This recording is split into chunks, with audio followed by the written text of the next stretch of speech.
After repeated requests to meet Imran Khan were denied, Pakistan Tehreek-e-Insaf will march to the capital Islamabad on Tuesday. The party's Punjab president Hamad Azhar emphatically announced the protest on Sunday in a video message. He called on party office bearers, ticket holders and the public to join the protest rally. Mr. Khan has been held in isolation inside Adiala jail, where meetings between his family and lawyers have been completely banned. There are fears amongst party supporters that his health may have deteriorated. Mr. Khan has not been heard from since October 4th. Imran Khan has repeatedly stated that should anything happen to him, the country's de facto ruler, Chief of Army Staff Asim Munir, will be responsible.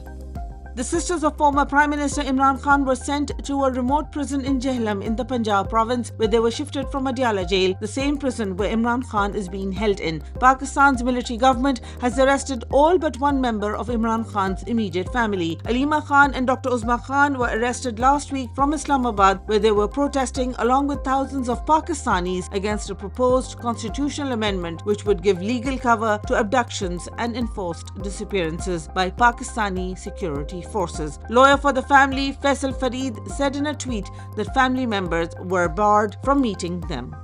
A distracted Pakistan is all set to host the Shanghai Cooperation Organization Summit in Islamabad. Local media has reported on the arrival of dignitaries from India, Russia, China, Iran and Kazakhstan. The important regional summit is taking place in the backdrop of political uncertainty and lack of confidence in Islamabad by the founding member and the quote-unquote ironclad ally China, which recently barred its citizens from traveling in Karachi and Balochistan. Pakistan has failed to secure Chinese workers and investments in its southern provinces, as its security forces, controlled by the powerful military, is mired in internal political strife, trying to contain the country's most popular political party, Imran Khan's PTI. 15 police officials in Pakistan's Punjab province were dismissed from service by the military government after their refusal to crack down on peaceful protesters in Islamabad. According to Pakistani newspaper Dawn, quote, the authorities wanted to teach them a lesson, unquote, by removing them from service. Analysts have said Pakistan's security and administrative apparatus is exhausted after having failed to stop protests by citizens and supporters of Imran Khan, the jailed former prime minister. Just last week, one police official died from tear gas shells fired by his own force, while dozens of others were injured.